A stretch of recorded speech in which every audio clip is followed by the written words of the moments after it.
Imagine this. It's your 22nd birthday. You're in a beautiful foreign country, getting ready to meet an attractive guy you just matched with on Tinder. But instead of a romantic evening, it becomes the last night of your life. Grace Millane, a young British woman full of dreams, never imagined that a simple swipe right would end her life inside a suitcase in the middle of a wilderness in New Zealand. Welcome to the Case Files, where we explore the most shocking cases from around the world. Today, we're going to trace the footsteps of a tragedy that rocked New Zealand and the world. A story about the hidden dangers of online dating, about betrayed trust, and the ultimate price paid with one's life. In this episode, we're taking a deep dive into the infamous case of the Grace Millane murder, death on her birthday. A young woman with dreams of traveling the world. Grace Millane was born in 1996 in Wickford, Essex, England. A 22-year-old woman full of life and passion for exploring the world. After graduating from university, she decided to fulfill her dream of traveling around the world, a journey that many young people dream of, but not everyone has the courage to undertake. On October 26, 2018, Grace began her 6-week journey in Peru, South America. On social media, she shared vibrant images and amazing experiences with friends and family. Anyone could see the happiness in every photo she posted. But Peru was just the beginning.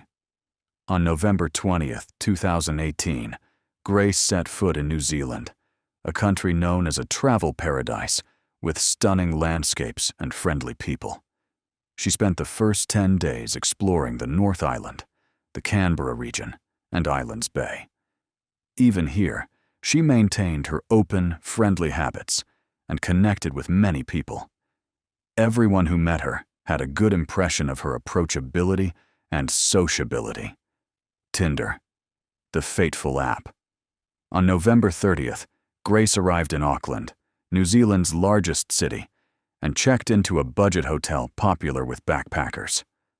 Like many young travelers, she downloaded the Tinder app to look for new friends who might explore the city with her. And then, she matched with a man who introduced himself as Jesse Kempson, 26 years old. On his Tinder profile, he claimed to be the CEO of a successful oil company. The engaging conversations and decent appearance made Grace trust him. But did Grace know that this man had completely lied about his identity? In reality, Kempson was just a sales employee who had been fired on the very day he was supposed to meet her. The fateful birthday, December 1st, 2018. December 1st, 2018, Grace's 22nd birthday. Family and friends from England sent countless birthday wishes, but strangely, Grace didn't respond to any messages or calls. This was extremely unusual, as she always responded quickly. The prolonged silence made her family start to worry. By December 5th, 2018, 3 days later, they officially reported Grace's disappearance to Auckland police. Police investigation. Auckland police quickly got involved because this wasn't an ordinary missing person case. Grace hadn't updated her social media, hadn't contacted anyone since her birthday, something she had never done before. David, Grace's father, immediately flew to New Zealand to search for his daughter. New Zealand media also simultaneously reported on the disappearance, creating public pressure to help the investigation proceed more urgently. Police checked surveillance cameras at the hotel and throughout downtown Auckland. According to the hotel owner's statement, Grace had left on December 1st, but never returned. Fortunately, Auckland's camera system was very dense. Thanks to this, police quickly traced her footsteps. Grace's last appearance on camera. Cameras recorded at 5:58 p.m. on December 1st, 2018. Grace leaving the hotel to meet a man she had just matched with on Tinder. They met at Sky City, a famous entertainment venue in downtown Auckland, with bars, restaurants, hotels, and upscale casinos. Grace arrived at the meeting point first, and soon after, the man appeared in a blue shirt. The two recognized each other, approached, and greeted each other warmly. They went into a bar at Sky City and drank together for about an hour and a half. Both seemed quite compatible, chatting happily. While the man went to the bathroom, Grace even texted a friend in England, bragging that she was out with a man who ran an oil company. Around 9:40 p.m., the couple left the bar and walked together to the City Life Hotel, where this man was staying. They entered the hotel, took the elevator, and went to his room.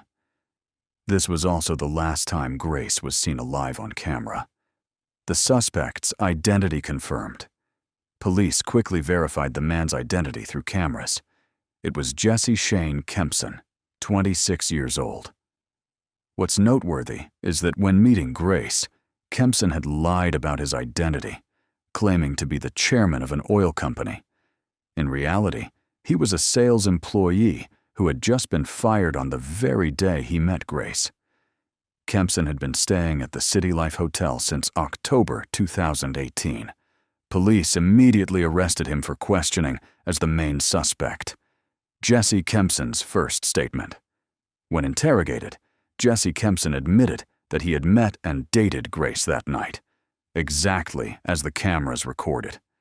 He claimed that they had spent the night in his room, and at 10 a.m. the next day, December 2nd, 2018, Grace left the hotel room.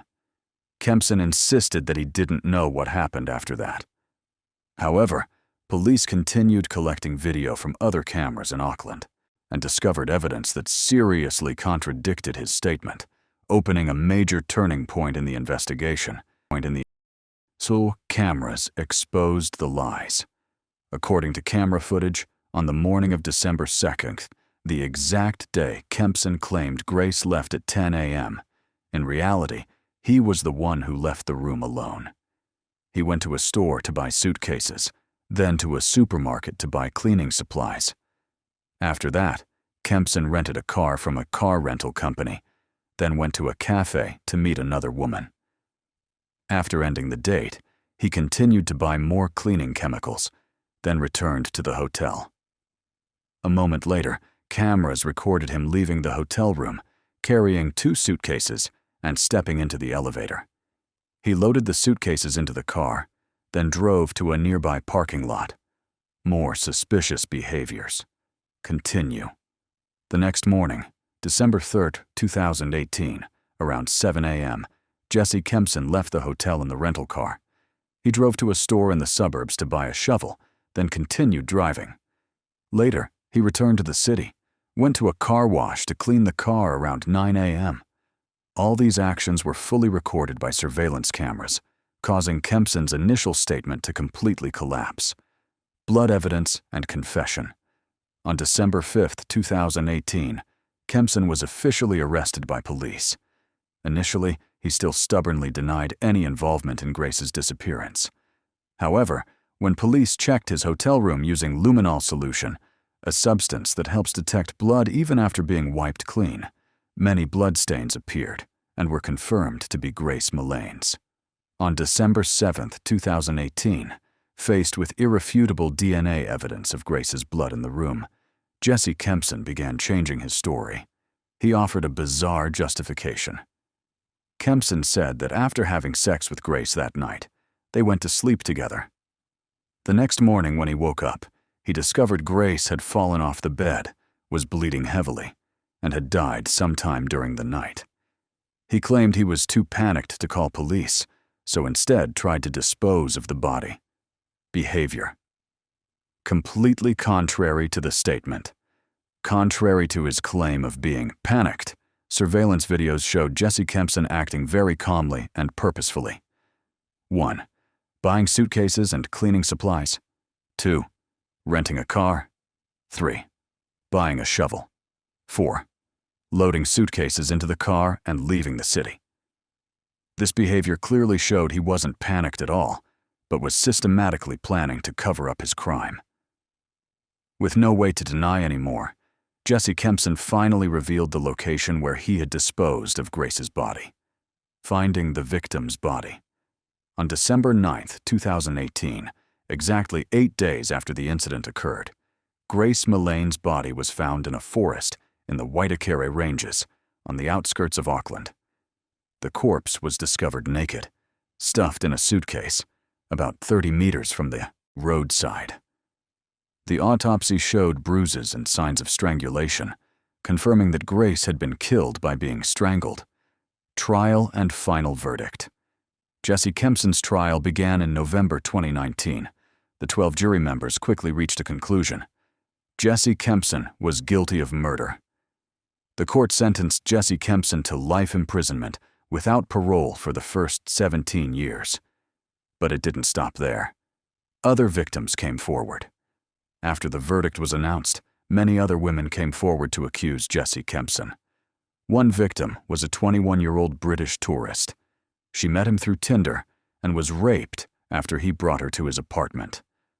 Another victim, also British, refused to have sex with Kempson, but was also raped while lying on the bed. The court sentenced Kempson to an additional 11 years in prison for charges of rape, assault, and threatening other victims. Jesse Kempson continues to appeal and claim his innocence. However, his appeal requests have been rejected. He will have to spend the rest of his life behind bars, paying for the brutal crimes he committed against Grace Millane and other women. The story of Grace Millane is a painful warning about the hidden dangers in the digital age. A young woman full of dreams, with her whole future ahead of her, became the victim of a predator hiding behind fake social media profiles. Jesse Kempson, the killer who deceived Grace about his identity, had been quietly hunting other victims before, and ultimately took the life of an innocent girl on her birthday night. This case reminds us that, behind convenient dating apps, behind sweet conversations, deadly dangers may lurk. Caution: informing loved ones about dates and trusting our instincts could be what saves our lives. Remember Grace Millane, not just as a victim, but as a reminder of the importance of protecting ourselves and our loved ones in today's digital world. If you find this story meaningful, please share it to spread the safety message. And if you, or someone you know, is facing a dangerous situation, don't hesitate to seek help. Thank you for listening to the Case Files. See you in the next episode.